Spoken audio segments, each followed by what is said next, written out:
Bonjour à tout le monde ce matin. Nous souhaitons encore la bienvenue aux nouvelles personnes. Josué chapitre 6. Regardons dans un premier temps ce qui est dit au verset 1. Josué chapitre 6, le verset 1. La Bible dit que Jéricho était fermé et barricadé devant les enfants d'Israël. Personne ne sortait et personne n'entrait. Amen. Amen. Les enfants d'Israël, après leur sortie d'Égypte, déjà on rappelle qu'ils ont fait 430 ans d'esclavage en Égypte. 430 ans d'esclavage en Égypte. Donc après leur sortie d'Égypte, par l'entremise du prophète Moïse, Dieu avait promis des terres à Israël. Et parmi ces terres que Dieu avait promis, il y avait la ville de Jéricho. Et Jéricho, avant d'arriver à Jéricho d'abord, Moïse est mort, Josué est venu après Moïse. Josué a envoyé des gens à Jéricho, des espions, pour aller voir ce qui se passe. Et quand ils sont arrivés à Jéricho, ce n'était pas une mince affaire. Mais comme Dieu a dit, on va s'appuyer sur ce que Dieu a dit. Donc vous voyez que souvent dans ce que Dieu fait pour vous là, il y a une affaire qui est un peu compliquée là-dedans. Dans ce que Dieu veut faire pour toi là, il y a quelque chose qui n'est pas facile là-dedans. Par exemple, une plaie qui a duré 5 ans. Une plaie qui a duré 10 ans. Une situation qui a duré 3 ans. On t'a pris de l'argent. On t'a volé. Et puis Dieu dit qu'il va te donner ça quand même. Il faut que tu saches qu'il y a une chose qui n'est pas facile là-dedans. Un foyer qui est en feu. Et puis Dieu dit qu'il va réparer. Il faut que tu saches que quand même il y a quelque chose qui n'est pas facile dans cette histoire-là. Un travail que tu as perdu sans explication. Et puis Dieu dit qu'il va te donner un autre travail. Il faut savoir qu'il y a quelque chose qui n'est pas facile là-dedans. La moitié de ceux qui sont dans cette salle ont leur vie qui ressemble un peu à la situation de Jéricho. C'est-à-dire ta vie est fermée devant, ta vie est fermée derrière. À gauche, à droite, ta vie est fermée. Tu ne vois pas d'issue. Tu ne sais pas par où tu vas passer, où tu vas rentrer. C'est comme ça était la vie de Jéricho. Mais Dieu a dit aux enfants d'Israël, il a dit à Josué que cette ville-là, je vais vous la donner. Vous ne savez pas comment vous allez entrer en possession. Vous ne savez pas comment ça va se passer. Mais comme c'est Dieu qui a dit, est-ce que tu dois regarder tes problèmes ou bien tu vas regarder ce que Dieu a dit? Est-ce que tu vas regarder derrière toi ou bien tu dois regarder devant toi? Parce que si tu veux regarder derrière toi, je te dis en même temps que tu vas échouer. Nos yeux que nous avons, nos oreilles que nous avons, la bouche que nous avons, les mains, les pieds, c'est ceux-là nos premiers ennemis avant ton sorcier. C'est ceux-là tes premiers ennemis.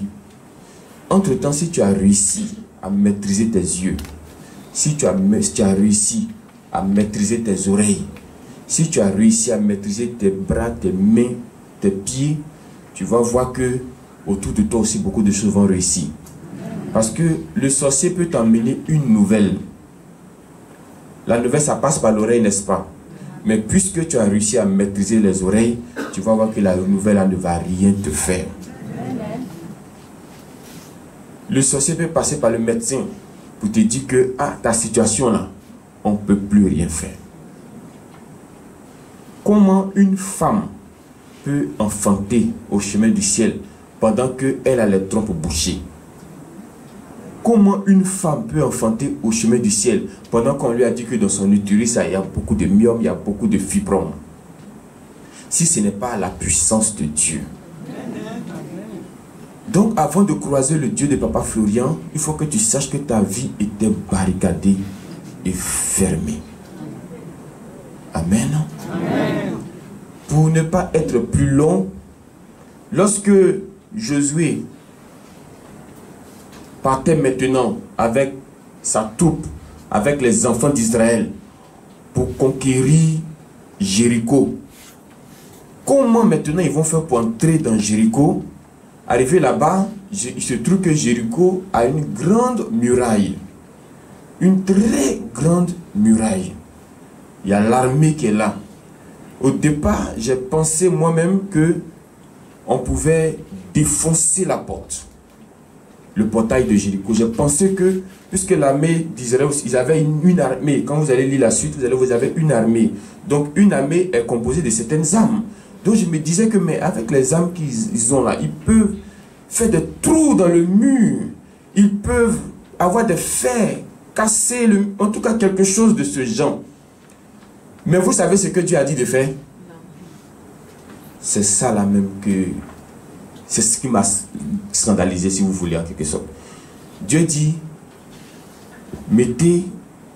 prenez les sacrificateurs, l'armée suit, et puis vous faites le tour de la ville, et puis ils ont un instrument dans la main. Cet instrument-là, ils sifflent comme... Et puis ils font le tour de la ville un jour. Ils font le tour de la ville 2 jours. Je ne sais pas si vous avez vu la guerre comme c'est là. Hein. Non, je ne sais pas si vous avez une fois vu la guerre, c'est-à-dire que ton ennemi vient pour te combattre, non? Et puis il dépose son pistolet, il dépose son truc, et puis il fait le tour de ta maison. Une fois. Il fait le tour de ta maison 2 fois. Ils ont fait ça comme cela pendant 6 jours. Maintenant, le 7e jour, ils ont fait le tour de la ville et ils ont fait le tour de la ville 7 fois. Et Dieu dit que, à mon signal, vous allez pousser des cris. J'ai dit, ça c'est quelle façon de guerre ça? C'est pas que vous allez faire bouh. C'est pas qu'on va entendre coup de canon, hein. Mais on va entendre des cris. Et ce sont ces cris-là qui seront censés faire tomber la muraille pour que vous entrez dans Jéricho. Et de mon Dieu. Et effectivement, le 7e jour, quand ils ont poussé les cris, la Bible dit que la muraille de Jéricho, qui était dure, qui était résistante, peut-être même que les balles ne pouvaient pas faire tomber, ce jour-là, les cris des enfants d'Israël a réussi à faire tomber cette muraille-là. J'ai dit, quand Dieu veut te sauver, tu n'as pas besoin de beaucoup d'instruments. Quand Dieu veut te sauver, tu n'as pas besoin de beaucoup de choses. C'est écrit dans la Bible que ce n'est pas une grande armée qui sauve le roi. Ici, ce n'est pas la grande armée qui a fait tomber les murs de Jéricho, mais ce sont les cris des enfants d'Israël. Mais pourquoi ces cris-là ont réussi? Parce qu'ils ont fait ça au signal de Dieu. Si tu suis les instructions de Papa Florian, ta vie est garantie. Amen. Tu vas voir que les choses simples que tu vas faire là, c'est ce qui va te réussir. Amen. Alors qu'avant, tu étais dans des choses compliquées, mais ça ne marchait pas. Mais ici, là, il y a des choses simples que Papa Florian va te dire de faire. C'est ce qui va faire tomber les murs de Jéricho qui sont en train. Que Dieu te bénisse aujourd'hui. Je vais m'arrêter là ce matin. Il faut que tu saches simplement que quand Dieu veut faire quelque chose pour toi, tu n'as pas forcément besoin d'une grande armée. Tu n'as pas forcément besoin de tapage. Les choses sont déjà disposées de sorte à ce qu'un petit geste seulement va suffire pour déclencher tout dans ta vie. Pour reconquérir le mari, quand tu partais de l'autre côté, il y a des parfums qu'on te donne. Il y a des poudres qu'on te donne. Vraiment, beaucoup de choses. Et puis, il y a des heures que tu ne dois pas manquer. Si tu as manqué ces heures-là, tu as foutu. Ça, ce sont des choses compliquées. Ici, il y en a quelque chose qui est plus simple que ça. Amen. Ça va faire tomber les murs de Jéricho dans ton foyer. Avant, pour te maintenir dans ton travail là, tu vas prendre quelque chose, mettre sur autour de ta hanche. C'est-à-dire, toi, même si on te déshabille là, on va avoir un autre vêtement encore sur toi. On ne sait pas ces vêtements de quoi tu as sur toi comme cela. Ton placard là, c'est rempli de canaries. C'est difficile. Ça, ce sont des choses compliquées. Ici, on a des choses plus simples que ça. C'est choses plus simples que ça. Et l'autre côté encore, il y a beaucoup de totems. tu ne dois pas faire ceci, tu ne dois pas faire cela, tu ne dois pas rire le matin. Non, c'est à midi, tu ne dois pas trop rire. À 16h, c'est compliqué. Prenez les choses simples d'ici, là, les murs de Jéricho vont tomber dans votre vie. Au nom de Jésus, que Dieu nous bénisse.